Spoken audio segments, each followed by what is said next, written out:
Hi, welcome to another session of Tea Time, hosted by the New Jersey Tea Party Coalition. Today, our guest is Alexander Rubian, and he is the Director of Community Affairs and Urban Outreach for the New Jersey Second Amendment Society. Thank you for being here with us today. Pleasure's all mine. Thank you for inviting me. Great. So what we're going to talk about today is the Second Amendment. And first, let me read the Second Amendment for everybody who's out there, because we often talk about the Second Amendment, but we don't often hear exactly what it says. It reads, "A well-regulated militia being necessary to the security of a free state, the right of the people to keep and bear arms shall not be infringed." So, you know, we're constantly having this argument in the United States about what it really means. So, as one of the directors of the Second Amendment Society, what is it that your organization believes and upholds about the Second Amendment? Well, it couldn't be more clear than that of how it was written, and we spend a lot of time and effort trying to manipulate what it actually means. But it's very clear in black and white what it actually means. It's for the ability for the people to defend themselves in whatever means possible and protect their natural rights against a criminal behavior or a tyrannical government. And you know, it's interesting because a lot of people who want to argue the point that that the Second Amendment is not, I guess, relevant in today's society, right? We hear a lot of that from individuals on the other side who are against the Second Amendment, believe people shouldn't have any firearms or should be limited. But not only is it very plain, if you look at the history and you look at the Federalist Papers, and you can clearly know the intent of the Founding Fathers in terms of they made it the Second Amendment because they thought it was important. And they talked about, you know, in order to secure, a free state, because they knew the history of what it was like for people who didn't have any defense against a federal government or a state government that was out of control. Well, that's exactly it. I actually can relate with that on a personal level, because in 1959, my mother had to flee Cuba with her family, and as the government became tyrannical and basically took away all their property, confiscated and seized everything they owned, and they had to flee Cuba in defense of being able to protect their rights, which were the ability to be able to own property, to be able to defend themselves. And that was done throughout the history of Cuba by taking away the arms of the people. Now, on my father's side, it was also very, very personal to me, because my great-grandfather and my grandfather were survivors of the Armenian genocide. Wow. And we understand what happened when a government turned on its people and became tyrannical. So we had this discussion many times where people, unfortunately, they can't really relate with that. And you know, when I try to explain to them my family stories, right, you know, what happens that when a government turns against its people, how they will actually be able to overpower them. And that's by having a defenseless community and society that cannot retaliate or be able to defend themselves against a tyrannical government. I think, unfortunately, we have people who just live in two different worlds. And you have people who will never believe this story, and they'll never believe that it could ever happen in the United States. You know, you have people who still are in denial about 9/11. You know, so you know, you have these individuals who probably will never get it, and can't understand the importance of it. They think of firearms as something that's savage and unnecessary, and you know, we have a police force, you know, and even if we're talking in simple terms, it just being able to defend yourself. I speak to other women and I say, you know, we're in a culture of victimization where we talk about women being victimized, and, you know, the statistics are off the charts about how women are harmed daily, you know, and have no way to defend themselves. Well, I'm happy you brought that up, because 1 in 5 women will be sexually assaulted throughout their lifetime, which is staggering to think about that as a statistic. I actually became very involved with it, you know, understanding the importance of the Second Amendment, not only because of my family and what happened to them, but also on May 25th of 2011, I was walking home one evening, and 20 feet behind me, 3 criminals attacked a man that was walking home from work as well, ended up shooting him and killing him, and for weeks I had to walk by his mural where the the wife and the children were begging for assistance because he was their sole provider. Now in New Jersey, I don't understand how anyone can explain to me how our laws are morally superior to being able to allow an individual exercising freedom and liberty to be defenseless in the event that they were ever attacked by a criminal. Well, I agree with you 1,000%, because they never want to highlight the stories where individuals have been able to thwart the threat. Exactly. And to be able to defend themselves. And they like to believe that police can be everywhere. The reality is that they can't. Exactly. And the reality is it only takes moments for someone to kill you. Exactly. You know, so, and I give an analogy all the time that, you know, we often, the people who are anti-Second Amendment, and we have people who either just want to truncate what you can own to people who absolutely believe nobody should have any type of firearm because for some reason it threatens them. But that's, we can get into that portion of it later.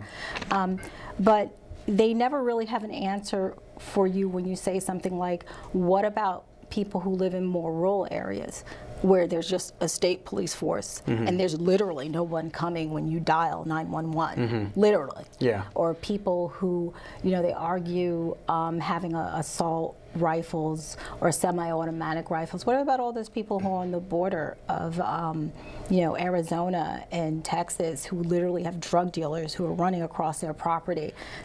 You know, what about them? So are they just supposed to be like lambs to slaughter and have no ways to defend themselves or their family? It's funny you bring that up, because as we started testifying in Trenton, I came home to having a lot of people emailing me, and one of the stories that really came out to me the most and really affected me the most was a woman from Texas that lived in the southern side of Texas, and now they moved to Ohio, and well, it was kind of interesting that she was from Texas, now she lives in Ohio.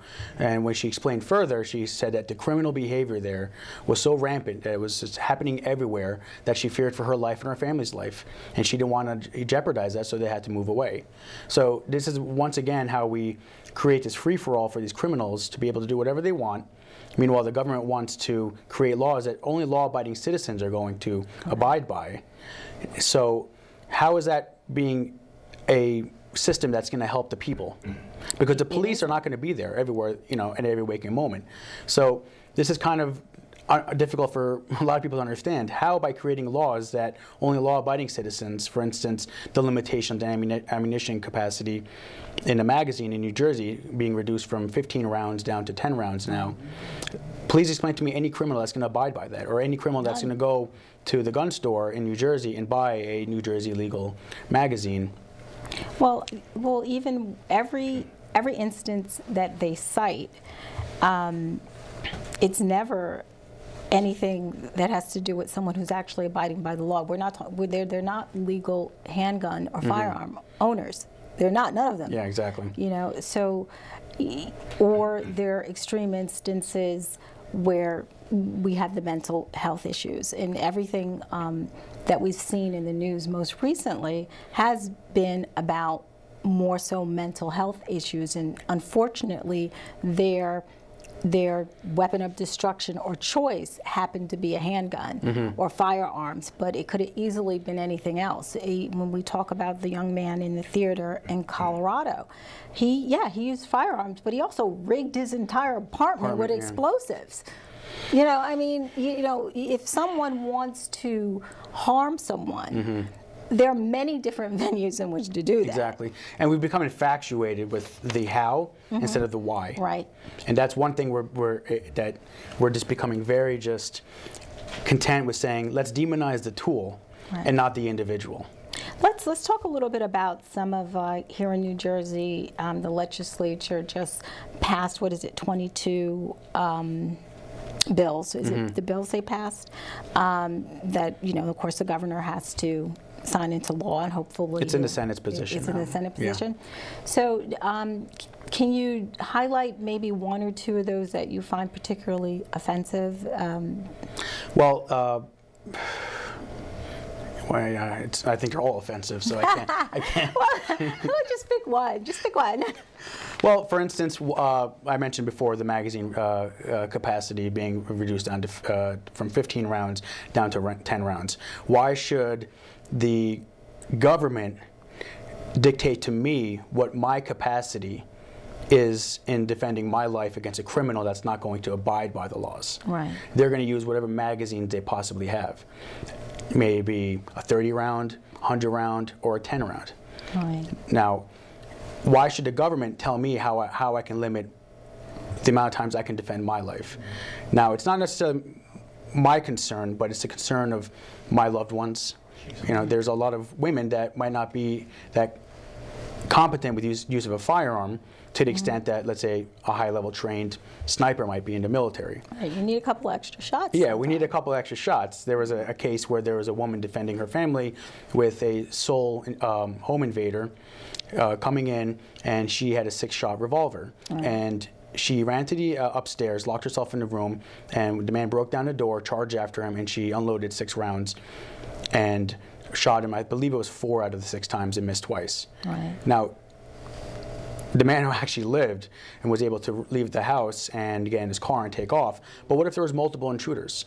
What if there was 3, 4, 5 of them? Well, and I think that's, I mean, it's unfortunate we have to discuss it in this way, but there's 2 things. Often, a single shot doesn't stop someone unless you are excellent and shoot them in the heart or shoot them in the main artery or shoot them in the head and drop them.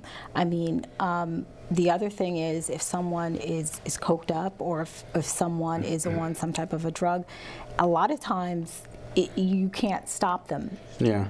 But in my opinion, I think that's kind of feeding into the argument. Right. That's still outside of the foundation that the government should not infringe on our rights and limit our rights in being able to defend ourselves in whatever situation possible. I've been confronted by a mob of between 10 to 15 people on the street walking home from work, and why should my limitations be distinguished by what the government thinks I should use? Yeah, you know, what if you know, there's case after case in New Jersey, home invasions that go on daily with 3, 4, 5 criminals, and that's the new style of doing it. The criminals cannot bypass the alarm systems in a home, so now they're targeting homes when the homeowners are there, they're having dinner, and all of a sudden 3, 4 people bash through the door with baseball bats, knives, guns, whatever weapons they can find in any standard hardware store or any illegal market, and they are able to invade people's homes that way and steal and rob and do many worse things.